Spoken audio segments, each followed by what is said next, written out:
ನಮಸ್ಕಾರ. ನೀವು ನೋಡ್ತಾ ಇದ್ರೆ ಉತ್ತರ ಕರ್ನಾಟಕ ಸುದ್ದಿವಾಹಿನಿ. ನಾನು ಪ್ರಿಯಾ ಶ್ರೀಗುರು. ಇತ್ತೀಚೆಗೆ ನಡೆದ ಅಪ್ರಾಪ್ತ ಬಾಲಕಿ ಆತ್ಮಹತ್ಯೆ ಪ್ರಕರಣ ಖಂಡಿಸಿ ಆರೋಪಿಗೆ ಕಠಿಣ ಶಿಕ್ಷೆ ವಿಧಿಸುವಂತೆ ಪ್ರತಿಭಟನೆ ನಡೆಸಲಾಗುತ್ತಿದೆ.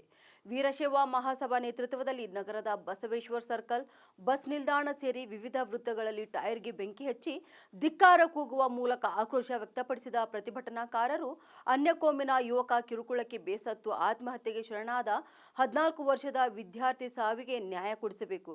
ಈ ರೀತಿಯ ಘಟನೆಗಳು ಮರುಕಳಿಸದಂತೆ ಸರ್ಕಾರ ಮುಂಜಾಗ್ರತೆ ವಹಿಸಿ ಆರೋಪಿಗೆ ತಕ್ಕ ಪಾಠ ಕಲಿಸಬೇಕು ಎಂದು ಒತ್ತಾಯಿಸಿದರು. ಬಂದ್ ಹಿನ್ನೆಲೆ ಪಟ್ಟಣದ ಪ್ರಮುಖ ರಸ್ತೆಗಳಲ್ಲಿ ಬ್ಯಾರಿಕೇಡ್, ಮುಳ್ಳುಕಂಟಿಗಳನ್ನು ಹಾಕಿ ವಾಹನ ಸಂಚಾರ ಮಾಡದಂತೆ ಬಂದ್ ಮಾಡಲಾಗಿದ್ದು, ಬೇರೆ ಕಡೆಗಳಿಂದ ಆಗಮಿಸಿದ ಪ್ರಯಾಣಿಕರು ಪರದಾಟ ನಡೆಸಿದ ದೃಶ್ಯಗಳು ಕಂಡುಬಂದವು. ಇನ್ನು ಯಾವುದೇ ಅಹಿತಕರ ಘಟನೆಗಳು ನಡೆದಂತೆ ಪೊಲೀಸ್ ಇಲಾಖೆ ಬಿಗಿ ಬಂದೋಬಸ್ತ್ ಕೈಗೊಂಡಿದೆ.